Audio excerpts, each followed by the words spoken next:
Bismillahirrahmanirrahim. Assalamualaikum warahmatullahi wabarakatuh.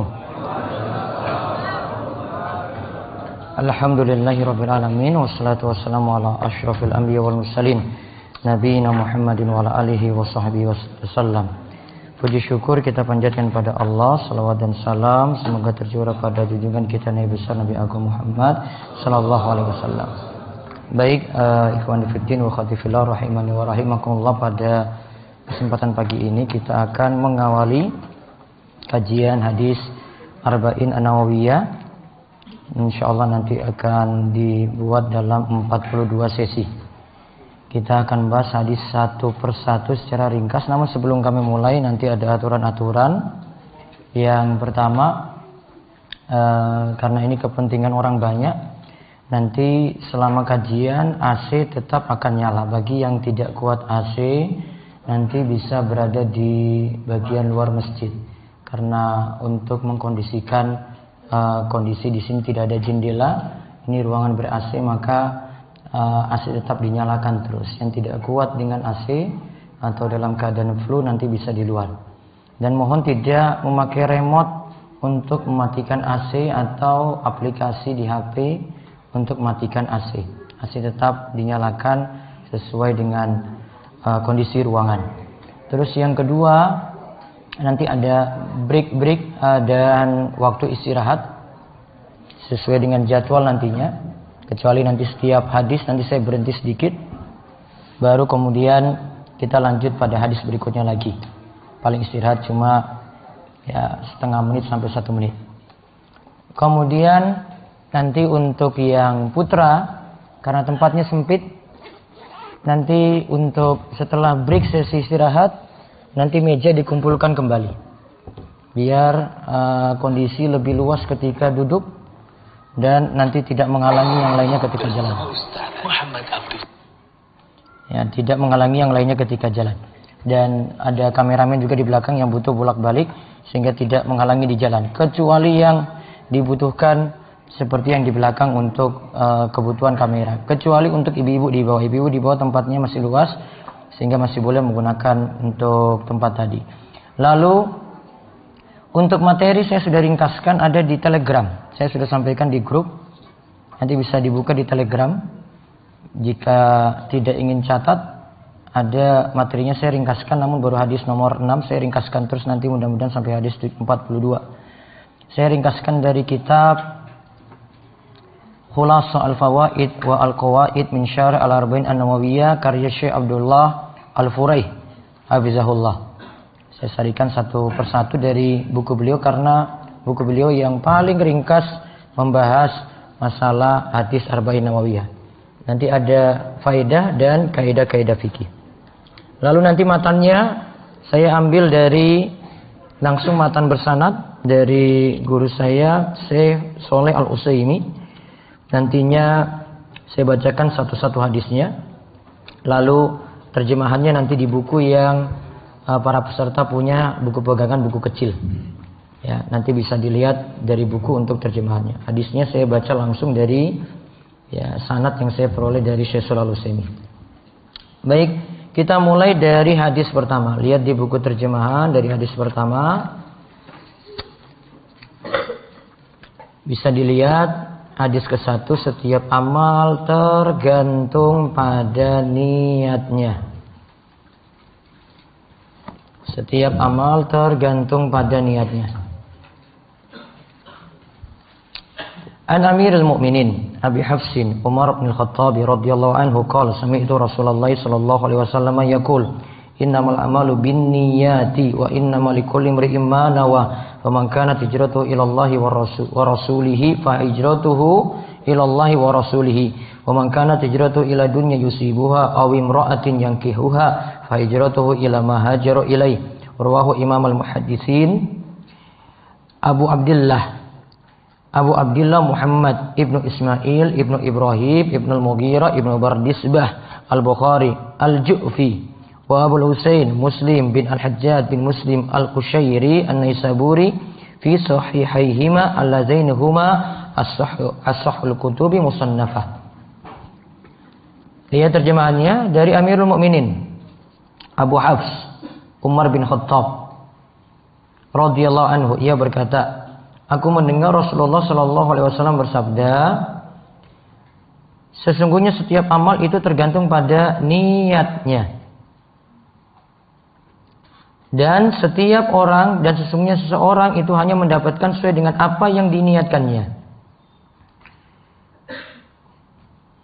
Barang siapa yang hijrahnya kepada Allah dan Rasulnya, maka hijrahnya dinilai karena Allah dan Rasulnya. Dan barang siapa hijrahnya karena harta dunia yang hendak diraihnya, atau karena wanita yang hendak dinikahinya, maka hijrahnya itu hanyalah kepada apa yang menjadi tujuan hijrahnya.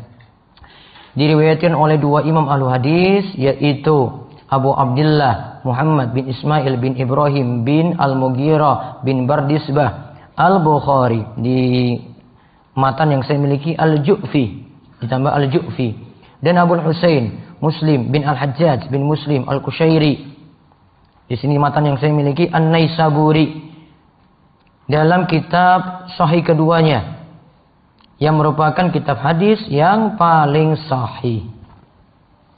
Baik, sekarang dicatat keterangan hadis.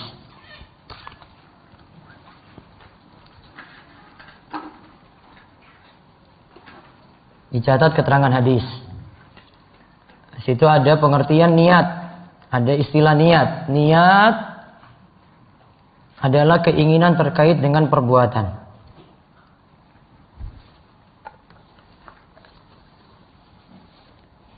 Niat adalah keinginan terkait dengan perbuatan.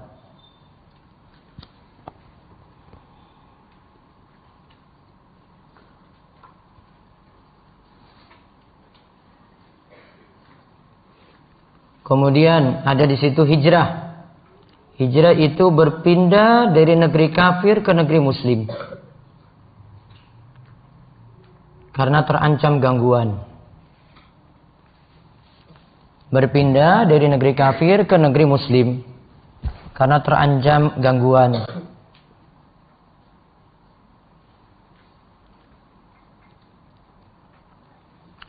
Terus ada di situ juga istilah lidunya yusibuha,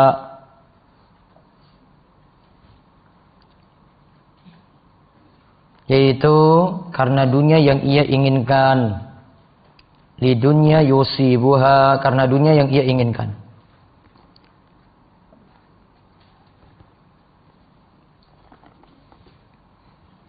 Nah, faedah hadis 1.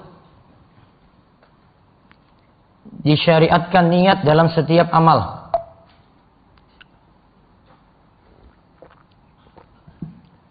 Disyariatkan niat dalam setiap amal.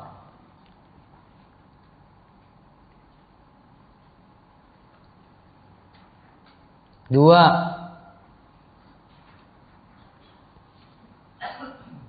Niat itu bertingkat-tingkat dalam amalan manusia. Niat itu bertingkat-tingkat dalam amalan manusia.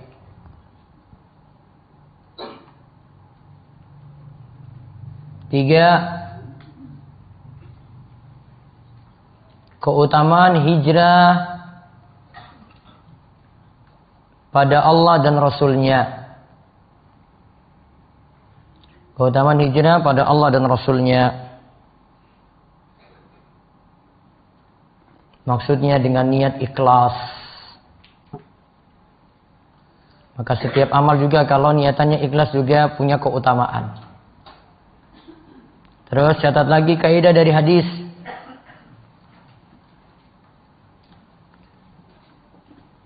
Berbunyi al-umur bimaqasidiha. Ada kaidah dari hadis, kita simpulkan al-umur bimaqasidiha, yaitu amal tergantung pada niatnya.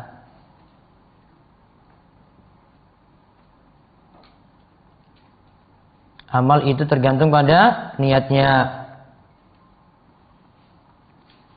Contoh di sini Syekh Abdullah Al-Furai contohkan dari hasil ya. Ada yang niatannya hafal Al-Quran, ingin dapat syafaat. Ada yang kedua niatannya hafal Al-Quran supaya disebut hafiz. Maka lihat balasannya. Kalau orang pertama, dia niatannya untuk dapat syafaat, maka nanti di surga disuruh naik dan berhenti pada hafalan terakhir yang ia miliki. Disuruh naik, iqra wartaki. Baca terus dan berhenti pada hafalan terakhir yang kau miliki. Sedangkan orang yang kedua, niatannya apa tadi? Supaya disebut qari hafiz. Maka dia jadi orang yang pertama kali disiksa dalam neraka. Karena niatannya yang keliru. Sebagaimana hadis 3 orang. 1, dia hafal Quran supaya disebut qari. 2, ada yang dia itu menyampaikan ilmu supaya disebut alim. Kemudian ada yang dermawan. Ada yang dermawan, kemudian supaya dia itu menginfakkan hartanya supaya disebut dermawan. Lalu ada yang berjihad supaya disebut sebagai seorang pemberani. Maka 3 orang ini diancam disiksa pertama kali dalam neraka. Jadi lihat tadi fawaidnya hadis pertama ini. 1 tadi apa? Disyariatkan niat dalam setiap amal. Niat punya 2 fungsi. 1, membedakan kebiasaan dan mana ibadah.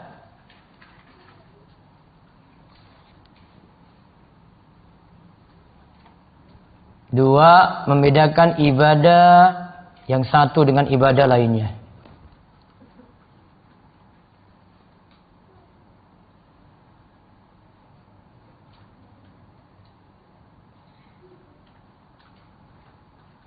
Contoh tadi, membedakan kebiasaan dengan ibadah.